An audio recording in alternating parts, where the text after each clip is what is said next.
چونکہ پاکی ناپاکی میں ہمارا اتنا دھیان نہیں ہوتا، اس لیے پھر ہمیں نبی علیہ السلام کی زیارت نہیں ہوتی۔ بہت سارے لوگ یہ کوشچن پوچھتے ہیں کہ جی اتنے سالوں سے ہم کوشش کر رہے ہیں کہ ہمیں نبی علیہ السلام کی زیارت نصیب ہو، مگر نہیں ہوتی۔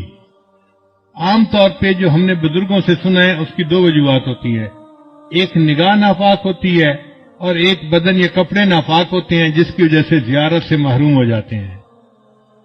اگر ان دو چیزوں پر محنت کریں تو اللہ تعالیٰ زیارت نصیب جلدی فرما دیں گے۔ نگاہ کا بہت زیادہ پرہیز کریں،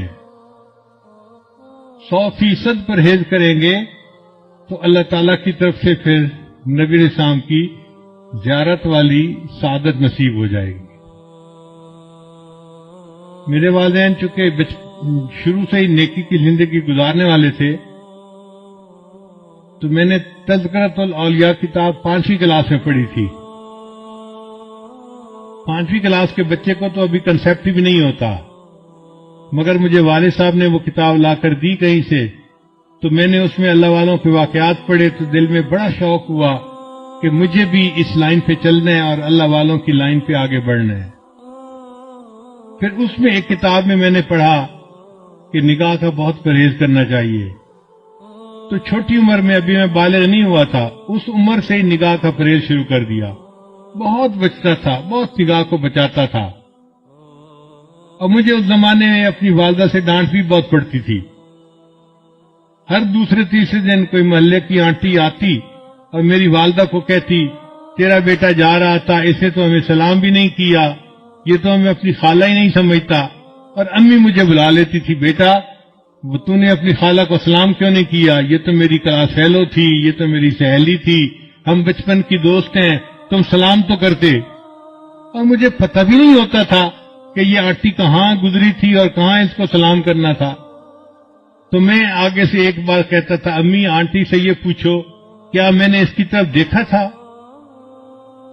تو جب امی پوچھتی تو پھر وہ آنٹی کہتی، ہاں یہ تو یوں کر کے چلتا ہے، سر اس کا نیچے لگا ہوتا ہے، زمین کے علاوہ تو کچھ دیکھ نہیں رہا ہوتا، اس نے کہا اس کو۔ میں نے کہا امی مجھے یہ بھی نہیں پتا میرے پاس سے مرد گزرا ہے یا عورت گزری ہے، میں کس کو سلام کرتا؟ تب جا کے میری جان چھوٹتی تھی۔ لیکن اندر اندر مجھے بہت غصہ آتا تھا ان آنٹیوں پہ، سارا محلہ خالہ بنا ہوا ہے، سارا محلہ آنٹی بنا ہوا ہے، اور بس ان کو سلام ہی کرو چلتے ہوئے۔ لیکن نگاہ کی اتنی حفاظت کا بہت فائدہ ہوا۔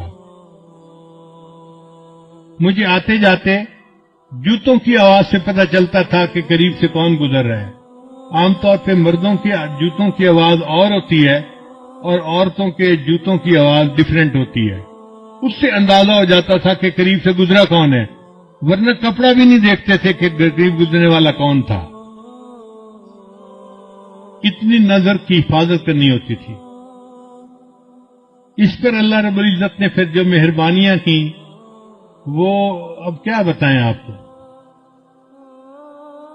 ہمارے ایک ساتھی ہیں لاہور کے، ایک دن مجھے کہنے لگے کہ میں آپ کو ایک بات بتاؤں، مجھے حضرت نے بتائی۔ میں نے کہا بتائیں۔ کہنے لگے کہ حضرت نے مجھے بتایا کہ دیکھو اس وقت آپ کسی مسجد میں کھڑے تھے، آپ کی طرف اشارہ کر کے حضرت نے کہا کہ اس بچے کو اس وقت 100 سے زیادہ مرتبہ نبی علیہ السلام کی زیارت ہو چکی ہے۔ میں سن کے حیران ہو گیا، اور حیرت مجھے اس کی تھی کہ پتہ اس کو کیسے چلا۔ اس نے کہا جی کہ مجھے حضرت نے یہ بات بتائی تھی، شیخ نے یہ بات بتائی تھی۔ تو نگاہ کی حفاظت کا پھر یہ فائدہ ہوا کہ اللہ تعالیٰ نے 30 سال کی عمر سے پہلے 100 سے زیادہ مرتبہ نبی السلام کی زیارت نصیب فرما دی۔